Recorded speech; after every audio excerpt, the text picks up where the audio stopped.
In the very first week of November 1936, the Spanish Civil War was barreling towards a critical moment.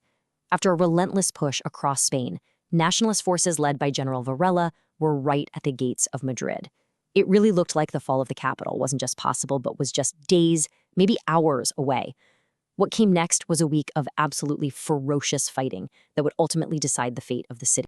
Now, it's important to note that all the strategic and tactical details we're about to go through are drawn directly from the incredibly meticulous historical research of Colonel F. J. Victor Rodrigo. His work gives us this granular, almost day-by-day look at the conflict. So here's how we're going to break down this incredible battle. We'll look at the initial nationalist assault, then a really pivotal twist of fate. After that, we'll see how the Republicans reorganized their defense, launched their own ambitious counterattack, and finally, how it all ended in a bloody stalemate. Okay, let's start with the nationalist plan. General Varela, the man in charge of the assault, had cooked up this really complex and ambitious maneuver. It was designed to take the capital with a multi-pronged operation. You see, the whole core of Varela's strategy was deception. It was a classic bait and switch. Phase 1 was the feint, a diversionary attack meant to pull all the Republican defenders south, getting them to focus on the Toledo and Segovia bridges. But the real, decisive blow, well, that was planned to come from the northwest, smashing right through that huge urban park, the Casa de Campo. And the plan was incredibly detailed. Each column had its own very specific job to do.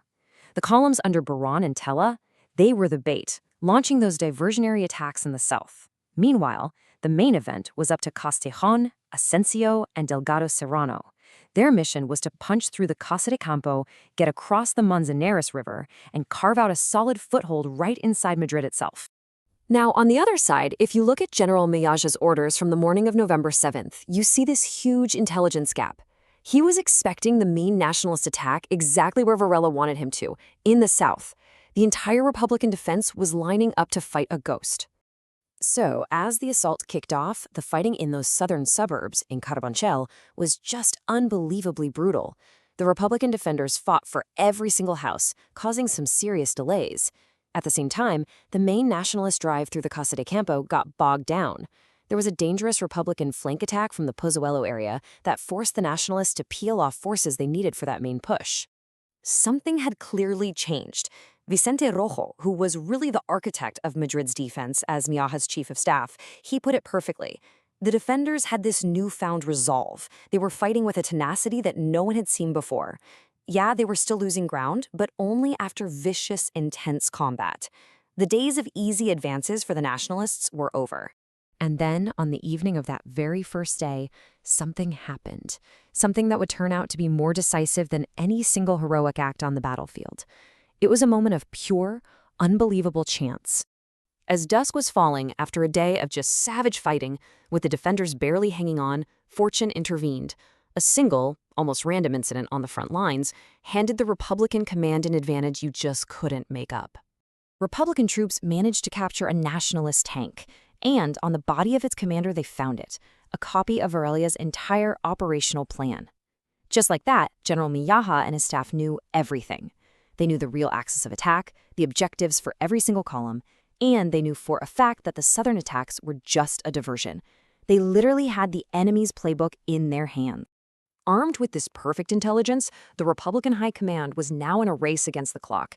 This was their chance to transform their defense from just reacting to events into a prepared, powerful counterstroke, ready to meet the enemy's main push with concentrated force. And the strategic pivot was immediate and total. The old plan, the one focused on the south, thrown out the window. The new plan completely reoriented the defense, shifting reserves and key units over to that threatened northwest sector to hit the main nationalist columns before they could even break out of the Casa de Campo. By November 11th, you can see Millaje had put a whole new defensive scheme into place.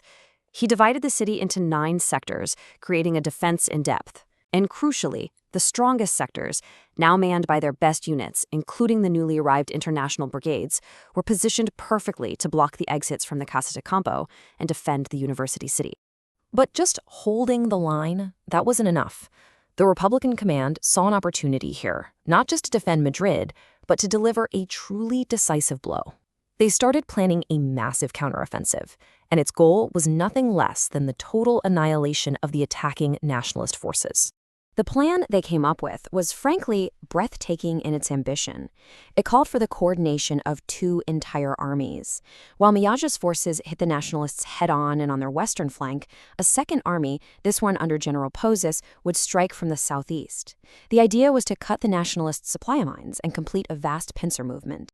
And to execute his part of this grand pincer movement, General Miaja had assembled a pretty formidable force. We're talking about over 30,000 men for the counterattack, supported by artillery and armored units.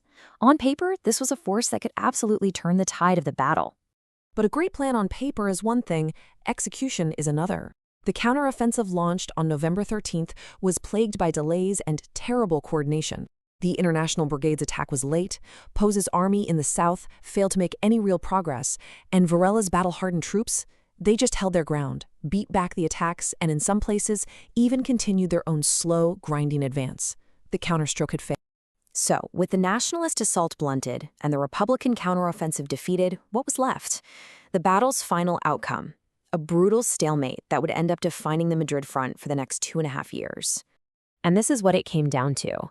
Nationalist columns fought their way all through the Casa de Campo, right to the western bank of the Manzanares River.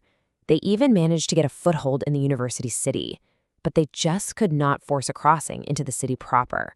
The assault was halted right there. Vicente Rojo really summed up the effectiveness of the defense perfectly. At these critical choke points, like the Puente de los Franceses bridge, the tactical advantage just swung completely to the defenders. A few well-placed machine guns firing from good positions were literally enough to stop entire columns in their tracks and bring the assault to a dead halt. So, in the end, that climactic battle for Madrid in November 1936, well, it ended without a real victor. The nationalists' lightning assault was stopped cold, and the Republicans' incredibly ambitious counteroffensive was defeated. The fight for the capital wasn't over. It had just transformed into a long, bitter siege. And this really leaves us with a fundamental question. Was the salvation of Madrid a result of that incredible one-in-a-million stroke of luck of finding the enemy's plans, the thing that allowed for a perfect tactical response? Or was it the product of something deeper, that dramatic and unforeseen stiffening of resolve, a collective will to resist that turned every single street and building into a fortress?